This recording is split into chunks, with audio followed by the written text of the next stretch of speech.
मुल्क कोरोना की जद में गुज़िश्ता कुछ दिनों के दौरान नए मामलों में कमी दर्ज की जा रही है। कोरोना के खिलाफ लड़ाई अभी बाकी है। आज वज़ीर-ए-आज़म नरेंद्र मोदी 9 रियासतों के 46 डिस्ट्रिक्ट मजिस्ट्रेट के साथ वर्चुअल मीटिंग कर रहे हैं। कोरोना के दौर में जिलों के आला इंतजामी अफसरों के साथ ये अपनी नौयत की पहली मीटिंग है। 20 मई को वज़ीर-ए-आज़म मोदी 54 अजला के डीएम से मुलाकात करेंगे। काम करते थे तो खेत में भी सोशल डिस्टेंसिंग के साथ खेती के काम शुरू किए थे। पिछली बार आपको याद होगा। मतलब हमारे गांव कितनी तेजी से संदेश को पकड़ भी लेते हैं और अपनी जरूरत के हिसाब से उसको मॉडिफाई करके पक्का कर लेते हैं। गांव की ये ताकत है। मैंने देखा है आज भी कई गांवों ने अपने यहाँ आना जाना सब बहुत अच्छे ढंग से मैनेज किया है। गांव की जरूरत के लिए 1 या 2 लोग बाहर जाते हैं, चीजें लेकर के आते हैं, गांव में बांट देते हैं और गांव में से कोई मेहमान भी आए तो उसको पहले बाहर रखते हैं।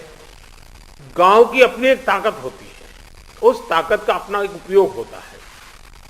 और मैं साथियों कहना चाहूंगा कि कोरोना के खिलाफ इस युद्ध में आप सब लोग एक बहुत महत्वपूर्ण भूमिका में हैं।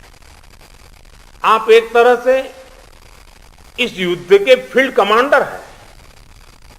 जैसा कि किसी भी युद्ध में होता है, फील्ड कमांडर बड़ी योजना को मूर्त रूप देता है, जमीन पर उस लड़ाई को लड़ता है, परिस्थिति के अनुसार निर्णय लेता है।